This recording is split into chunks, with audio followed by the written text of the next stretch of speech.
प्रणाम गुरुजी। आयुष्मान भव, कीर्तिमान भव।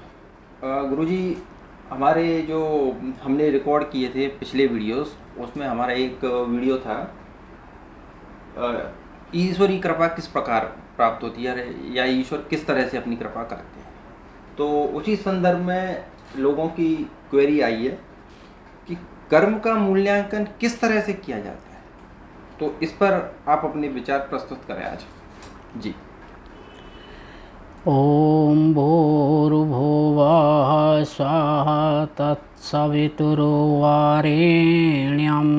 भर्गो देवस्य धीमहि धियो यो नः प्रचोदयात्।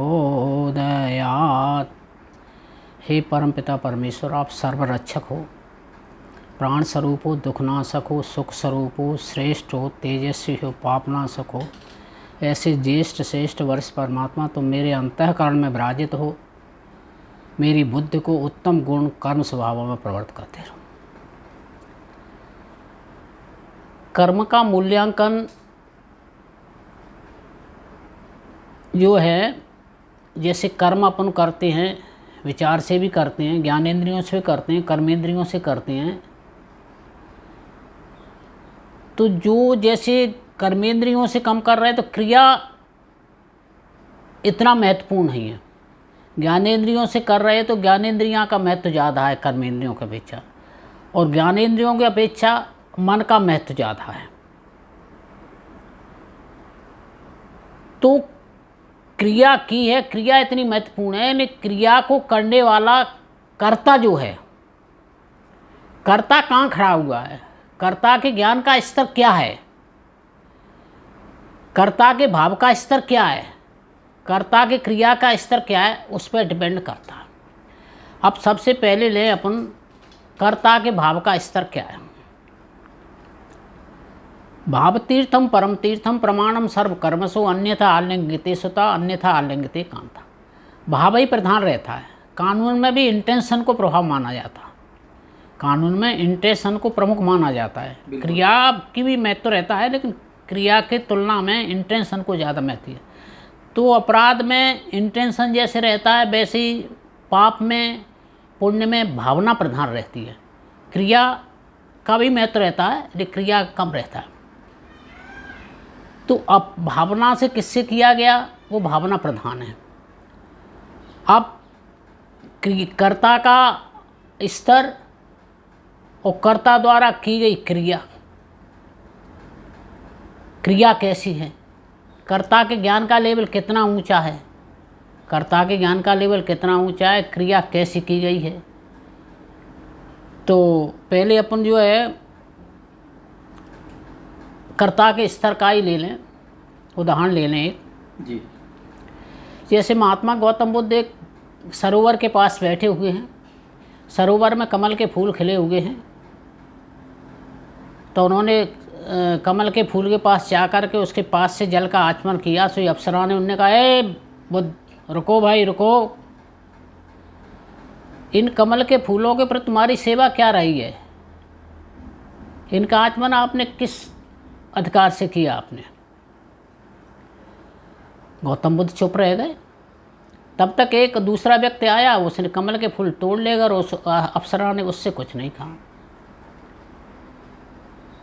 तो गौतम बुद्ध ने पूछा कि भाई मैंने तो तोड़ा भी नहीं, केवल जल का आचमन किया था और तुमने मुझे टोक दिया, और ये तोड़ लेगा, फूल तोड़ लेगा पूरे, इससे तो आपने कुछ नहीं कहा। तो उस अप्सरा ने कहा कि इसके ज्ञान का लेवल 0 था, तुम्हारे ज्ञान का लेवल ज़्यादा है, इसलिए आपको अपराध, आपको टोका गया है।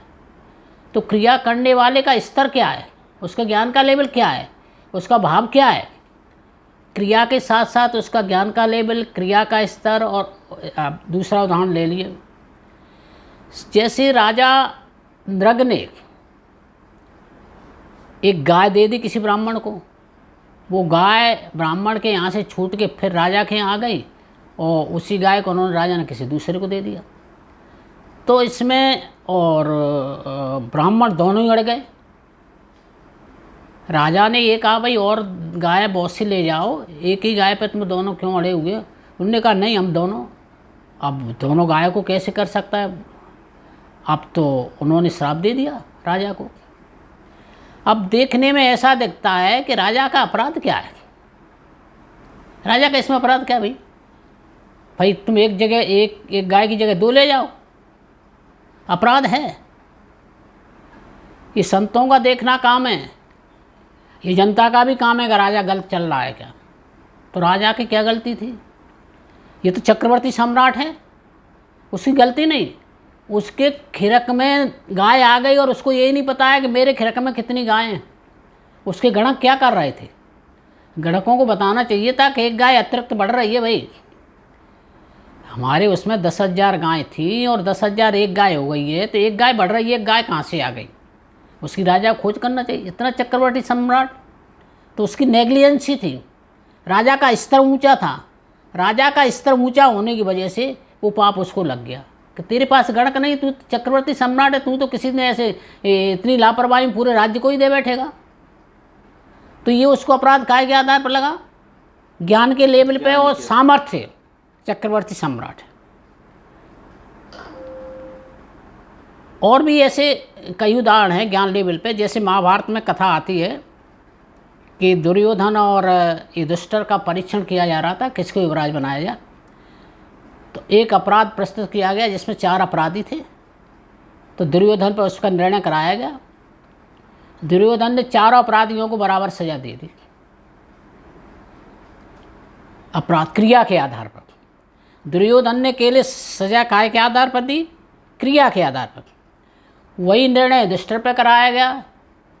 तो युधिष्ठिर ने 4 अपराधियों को 4 तरह की सजा दी गई।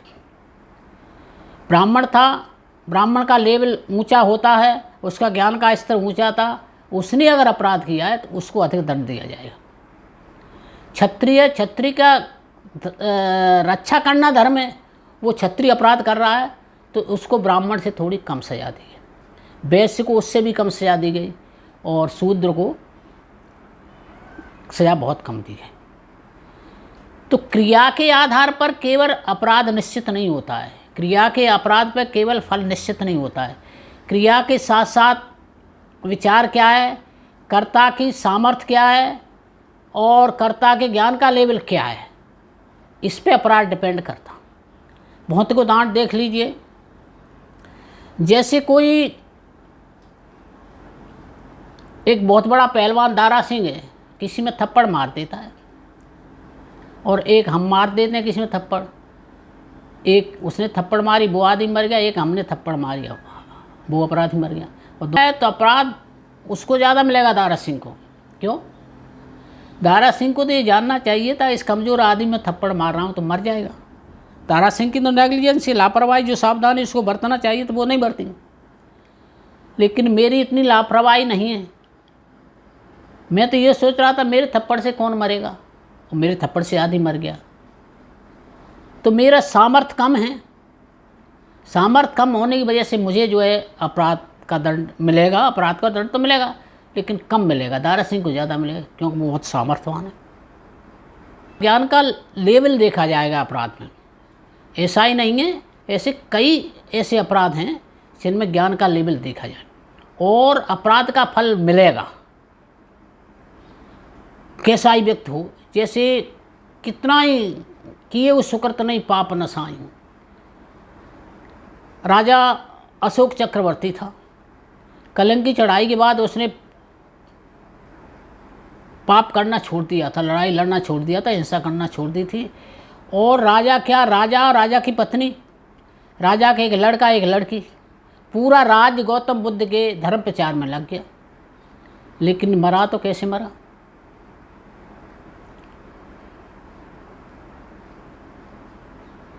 अशोक के पुत्र ने को ये विश्वास था कि मेरे पिता इतने धर्मात्मा हैं, पूरे राज्य की जनशक्ति धनशक्ति गौतम बुद्ध के प्रचार प्रसार में लगा दी, धर्म के प्रचार प्रसार में लगा दी, मेरे राजा को नरक तो मिल नहीं सकता मेरे पिता को। अब वो खोड़ा नरक वाले स्थानों पर कहीं पिता नहीं, स्वर्ग वाले स्थानों पर कहीं पिता नहीं मिले, स्वर्ग में खोज रहा था। बड़ा चिंतित रहे कि मेरे पिता को स्वर्ग में कोई स्थान नहीं मिला है, तो आखिर गए कहाँ, उन्होंने किसी संत से मिले। संत ने कहा तेरे पिता अजगर हो गए। तो उनने पूछा अजगर कैसे हो गए, मेरे पिता ने तो बहुत धर्म किया था। तो उनने कहा केवल धर्म किया था तो पाप थोड़ी खत्म हो जाए, पाप के स्थान पे पाप मिलेगा, धर्म के स्थान पे धर्म मिलेगा। तो ये अजगर कैसे हो गए, कि अजगर हो गए इतने जन्मों तक इन्होंने, इतने जीवन में इन्होंने हिंसाएं की और अंत समय में भी वही वृत्ति आ गई। कैसे आ गई? चक्रवर्ती सम्राट सो रहे हैं, दासी पंखा ढल रही है, दासी को नींद आ गई, पंखा से चक्रवर्ती पे गिरा, वैसा हाथ का पंखा, राजा की नींद खुल गई और क्रोध में आकर के दासी को थप्पड़ मार दिया। उसी थप्पड़, इधर थप्पड़ मारा उधर उनके प्राण निकल गए। तो क्या हुआ, या गीता का आ गया, अंतिम समय जो वृत्ति होती है, अंतिम समय जो वृत्ति होती है, अंतिम समय राजाई वृत्ति क्या हो गई, तामसी हो गई। तो तामस शरीर मिल गया अजगर का। अब प्रश्न ये उठता है कि अजगर का शरीर क्यों मिला? तामस शरीर तो एक छोटी सी सपोरिया होता है, उसका भी होता है। राजा है, राजा ने अपराध किए, किसी सामान्य अपराधी ने अपराध नहीं किए। तो जितना बड़ा राजा था और उसने जो अपराध किए उसके अपराध का फल उतना ही अधिक होगा, क्योंकि जो अपराध अशोक चक्रवर्ती ने किए थे वो अपराध अगर सामान्य आदमी करता था उसको अपराध उसका दंड नहीं। उसकी केवल अंत समय में यम यम बाप स्तरण भाव त्यजंते कलेवरेम तम तमेवेत कौनते सदा तद्भाव भाविता। मरते समय जो वृत्ति होगी वही मरते समय वृत्त तामसी वृत्त हो गई, तो तामस अजगर मिल गया। और चूंकि प्रतापी राजा था, बड़ा प्रतापी राजा, तो अजगर बना। जैसा बड़ा राजा था वैसा ही तो दंड उसको गति मिलेगी। छोटा जीव मरता तो उसको सपूरिया वगैरह और कोई तामस वृत्त हो जाती। तामस वृत्त तो छोटी भी सपूरी में होती है और अजगर में भी होती। तो ज्ञान का लेवल क्या है, ज्ञान के लेवल के आधार पर उसका अपराध निश्चित किया जाएगा। उसकी भावना क्या है, इंटेंशन क्या है और क्रिया क्या है। अब क्रिया और भावना इनका भी स्तर देखा जाएगा। क्रिया तो हुई है, अपराध तो किया है, लेकिन अपराध कैसे किए जाते हैं, अपराधों को भी 3 लेवल से करते हैं। ये योग दर्शन पहुंच रहे हैं अपन, कृत, कारित और अनुमोदित। अपराध तुमने किया या पुण्य तुमने किया, अपराध तुमने कराया या किए हुए अपराध को आपने पुष्टि कर दी, अनुमोदन कर दिया। अपराध है लेकिन तुमने किया नहीं, किसी दूसरे से करवा दिया। न तुमने किया न तुमने दूसरे से करवाया, किसी और ने कर दिया और उसकी तुमने पुष्टि कर दी। तीनों का दंड मिलेगा। भले ही आपने अपराध नहीं किया है लेकिन आपने करवाया है या आप उसके अपराध से सहमत हैं, एक चीज़, तो इसका दंड इसके अनुसार होगा, कृतकार्य अनुमोदित के अनुसार। दूसरा, क्रोधपूर्वक, लोभपूर्वक और मोहपूर्वक जो अपराध आपने किया है, क्रोध में किया है क्या, क्रोध में एकदम अपराध आकर के, आवेश में आकर के जो अपराध किया जाएगा उसकी सज़ा अलग है। लोभ बस किया, क्रोध में क्या, किसी ने अनुचित बात कह दी और उसने कोई काम कर दिया तो एकदम आवेश आ गया, तो इसका अपराध कम है। लोभ बस, किसी की धन दौलत की वजह से तुमने जो है उसको कत्ल कर दिया।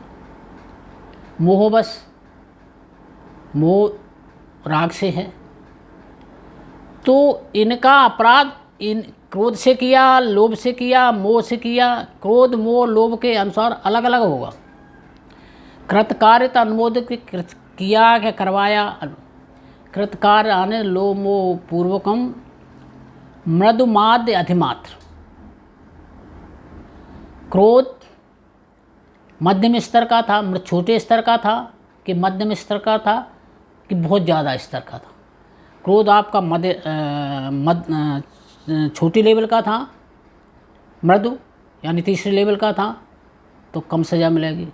क्रोध पूर्वक जो की है वो मध्यम लेवल का था तो उससे ज़्यादा सज़ा मिलेगी। मृदु, मध्य, अधिमात्र और ज़्यादा था तो उसके अनुसार मिलेगी।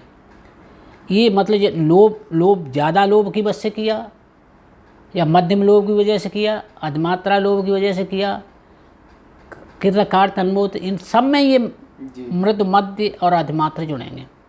इन सब लेवलों को देख करके उसका मूल्यांकन किया जाएगा। वैसे तो गहना कर्मणो गति कोई समझ नहीं पाया है।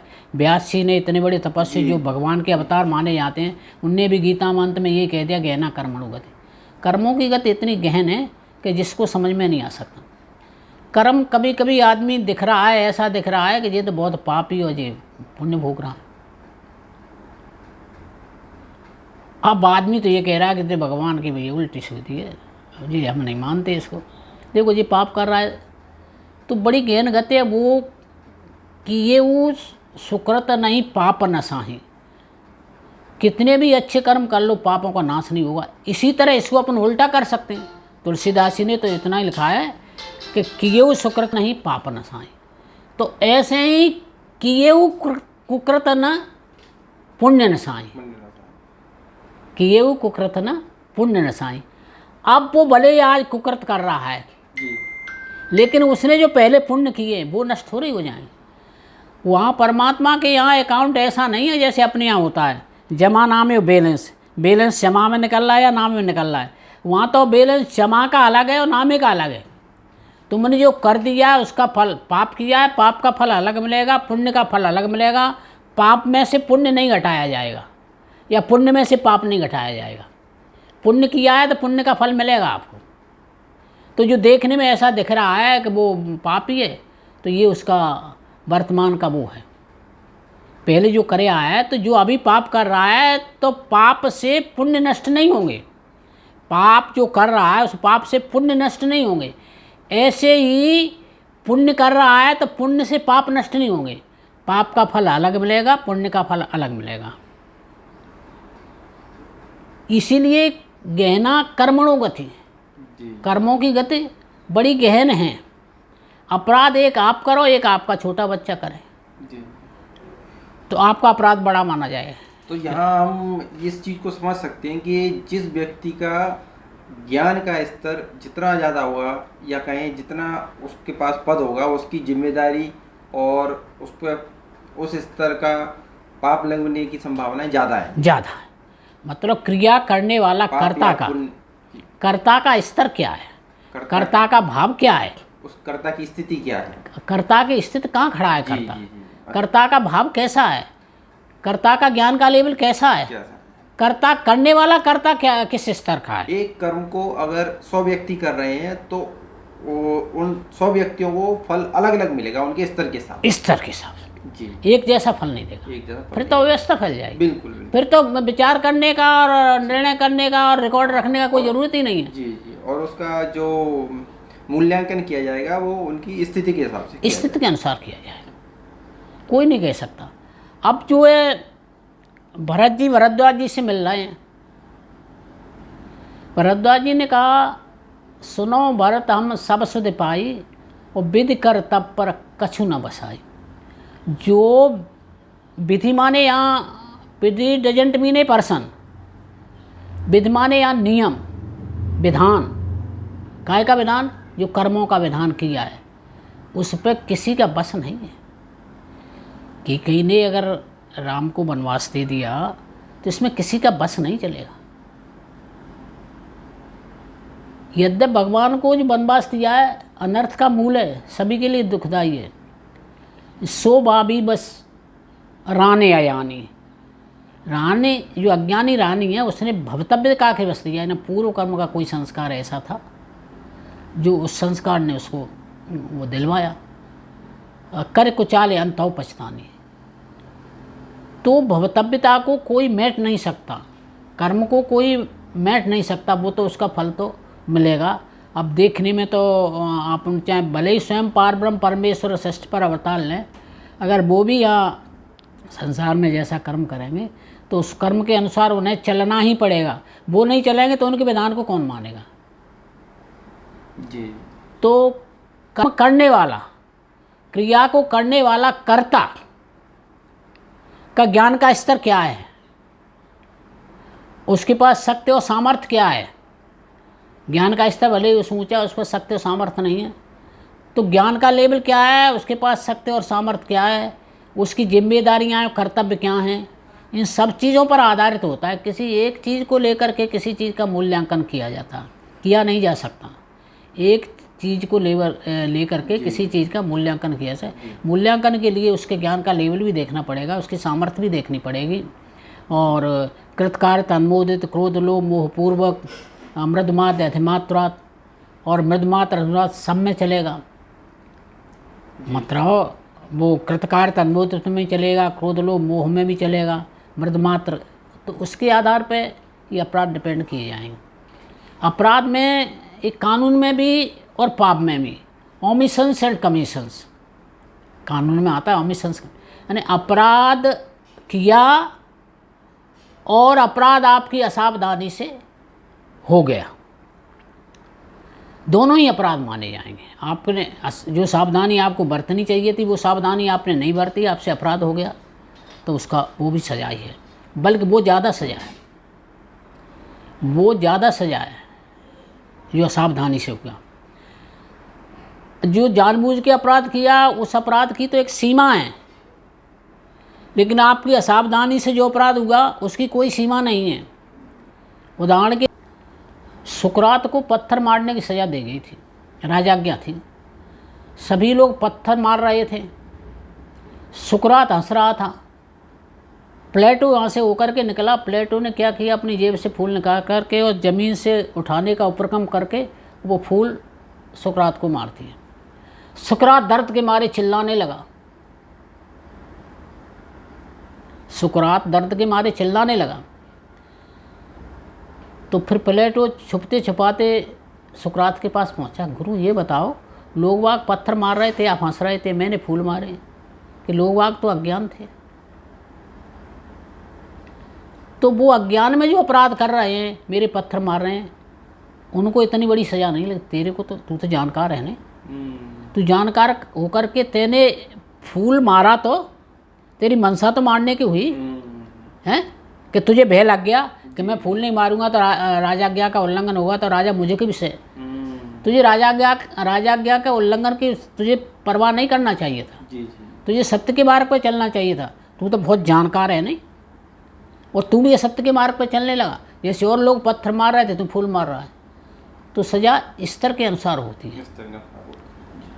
बहुत सी चीज़ें हैं जो अभी नहीं आ रही, ज्ञान के स्तर के अनुसार, कर्म के स्तर के अनुसार ये सब सजाएं का निर्धारण होता है। ऐसे बहुत से उदाहरण हैं, पुराणों में भी है। जी बहुत बढ़िया रहा। लेकिन गुरुजी उम्मीद है कि लोगों की जिज्ञासाओं को इस वीडियो के माध्यम से आंसर मिला होगा। तो इस वीडियो को यहीं समाप्त करते हैं गुरुजी। बहुत बहुत धन्यवाद अपने विचारों के लिए, बहुत बहुत धन्यवाद। ओम वांग में मनसि प्रतिष्ठिता मनो में वाची प्रतिष्ठितम् आविरावीरेधि वेदस्य माणिस्तं श्रुतं मे मा प्रहासीरनेनाधीते नाहोरात्रान् सन्धामि ऋतं वदिष्यामि सत्यं वदिष्यामि तन्मां वतु तद्भक्तारं वतु अवतु मां वतु भक्तारं वतु भक्तारम्। ओम शांति शांति शांति सर्वारिष्टा शांतिर्भवतु।